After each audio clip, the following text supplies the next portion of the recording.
Here are the three most disturbing stories I have came across over months of research and emails. Before reading, know that these stories can cause nightmares. Watch these videos at your own risk. Viewer discretion advised, to be 13 or older.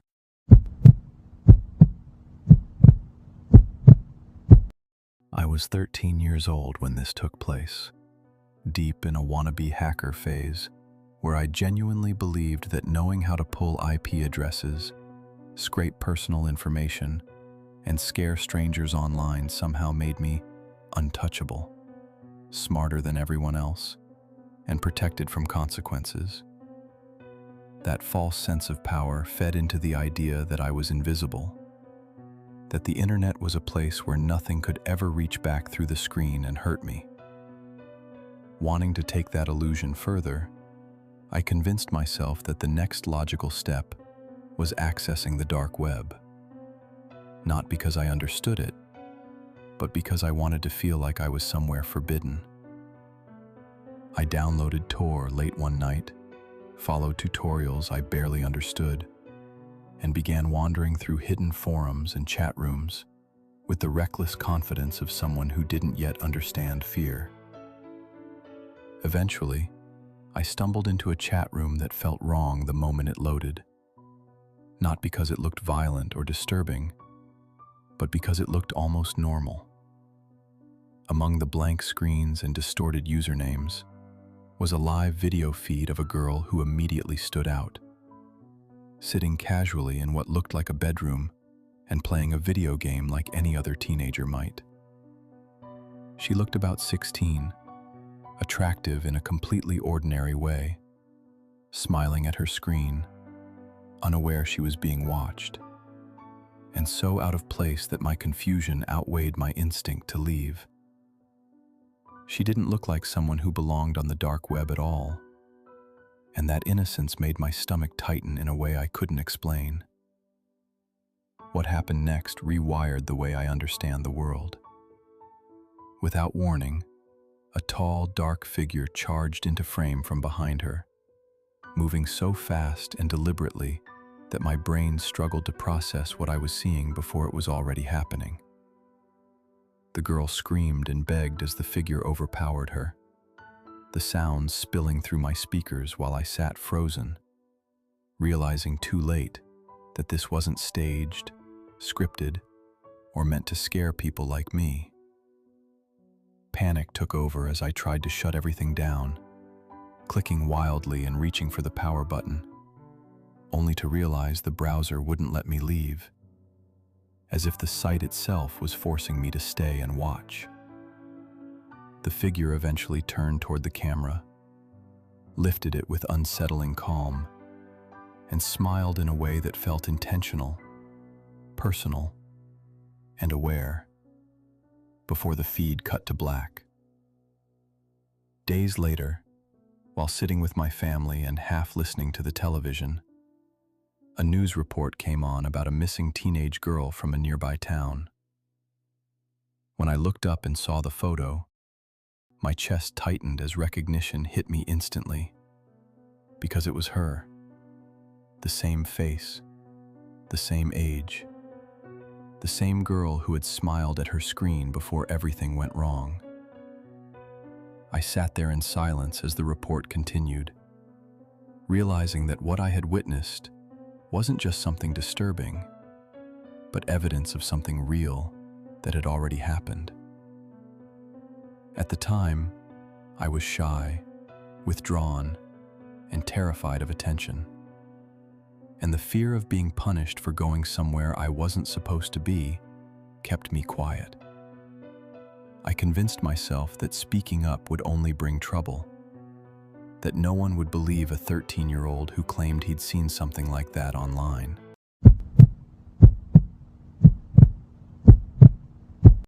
I worked as a camp counselor for most of my early 20s, the kind of seasonal job you take because you're good with kids and like the idea of disappearing into the woods for a few months at a time. I wasn't particularly close to any one camper, but you learn faces quickly in that environment. along with habits, favorite clothes, and the small details adults are expected to remember. That's why, years later, curiosity bothered me more than guilt ever did. I didn't go on the dark web looking for anything specific, and I didn't think of myself as reckless when I finally decided to explore it. I had heard the stories, the exaggerations, the way people talked about it like a forbidden basement of the internet. And one night, alone and bored, I decided to see what was actually down there. Most of what I found was disappointing. Just strange forums, half-dead marketplaces, and links that led nowhere. Until I came across one page that didn't try to disguise itself at all. There was no title, no description, just a short warning that read, "Not for collectors, for archivists." When the page loaded, I was met with a grid of images that felt wrong before I could even understand why. At first, I thought they were mannequins, arranged carefully under harsh lighting, posed in stillness like museum displays meant to preserve something that shouldn't be preserved. The longer I looked, the more I realized the attention to detail was deliberate, precise, and unsettling in a way that suggested documentation rather than shock value. These weren't props, and they weren't trophies. They were records. I scrolled once, slowly, and recognition hit me harder than fear ever could. One of the figures was wearing a faded blue camp sweatshirt I recognized instantly, the old logo stitched crookedly near the collar. I remembered that sweatshirt because the girl who owned it wore it constantly, even during the summer heat. I remembered her because she went missing during my last year at camp. The article about her disappearance had said there was no evidence of foul play, only woods, water, and the assumption that accidents happen when children wander too far. What I was looking at now told a different story, without needing movement or violence to make its point. Everything about the image suggested it was recent, maintained, and cared for in a way that made my stomach tighten. It felt less like an archive and more like an exhibit that was still being updated. I closed my laptop and sat in silence for a long time, trying to convince myself that memory is unreliable and fear has a way of inventing patterns. But the longer I sat there, the more details surfaced that I couldn't explain away. I remembered the bracelet she made during arts and crafts, the chipped nail polish she refused to redo, the way she always stood slightly off balance. Those details weren't public, and they weren't guesses. I reported the site anonymously the next morning, filling out a form that asked too many questions and promised nothing in return. I never received a response, and within a week, the page disappeared completely. There was no follow-up, no investigation that I could find, and no mention of her name anywhere new. Sometimes I wonder if that link was buried deep on purpose, waiting for someone who would recognize what they were seeing. Sometimes I wonder if the worst part isn't that I found it, but that someone wanted it found by the right person.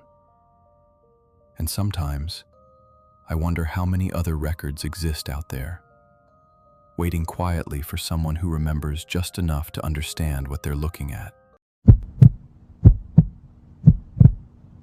It started late one night when my friend Ryan and I were sitting in my room, bored out of our minds and scrolling through Snapchat because neither of us felt like doing anything else. We were adding random people, sending pointless snaps, and laughing at how easily strangers would respond, treating it like a game without thinking about the fact that these were real people with real lives. At some point, Ryan zoomed out on SnapMap and pointed out how many people nearby had their locations turned on. And that's when curiosity slowly started turning into something darker. One Bitmoji immediately stood out because it hadn't moved in hours, sitting perfectly still just a few feet away from my own house. At first, we thought the map was glitching, but the more we zoomed in, the more uncomfortable we became as we realized the location wasn't random or nearby, but directly next door. That's when the uneasy feeling set in, because I already knew exactly who lived there. The neighbor had always been strange in a way that was easy to ignore until you stopped ignoring it, because he never spoke to anyone, never waved, and always seemed to be watching instead of living.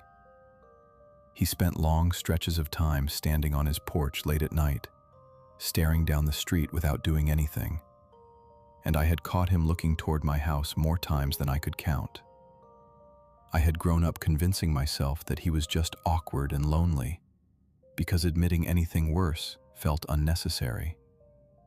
Ryan suggested snapping the account to see if they would respond, and even though I hesitated, I sent a casual message asking what they were up to. The response came almost instantly, saying they were just relaxing at home, and at that exact moment, the porch light next door flicked on, casting a long shadow across the driveway. My stomach dropped as I watched the neighbor step outside holding a phone, his face lit from below by the screen.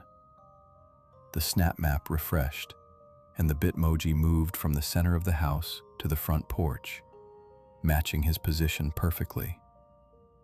I felt frozen in place as the realization settled in that we weren't watching some random stranger, but someone who had been living next to me the entire time. Ryan whispered that it was probably a coincidence, but his voice didn't sound convincing even to himself. Before I could close the app, another message came through, saying that it was rude to watch people without saying hello. As I read it, the neighbor slowly turned his head toward my bedroom window, even though the lights were still on and the curtains were partially closed. I ducked instinctively, my heart racing as I realized there was no way he should have known exactly where to look. A few seconds later, my phone buzzed again with another message explaining that SnapMap worked both ways, and that some people didn't realize how much they shared.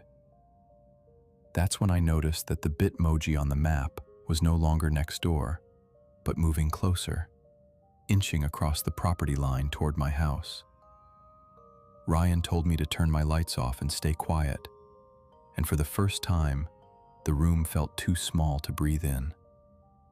From the silence outside, I heard footsteps on the gravel between our houses, slow and deliberate, as if whoever was walking knew exactly where they were going. My phone vibrated one last time with a message telling me not to worry, because he had been watching my house long before I ever downloaded Snapchat. I deleted the app with shaking hands and didn't move until the footsteps faded back toward the fence. The next morning, the neighbor's house looked completely normal, with no sign that anything had happened. But I noticed his curtains were open for the first time. He moved out 2 weeks later without warning, leaving the house empty and silent. But the feeling never left with him. I still keep my curtains closed at night, because some people don't need an app to know where you are.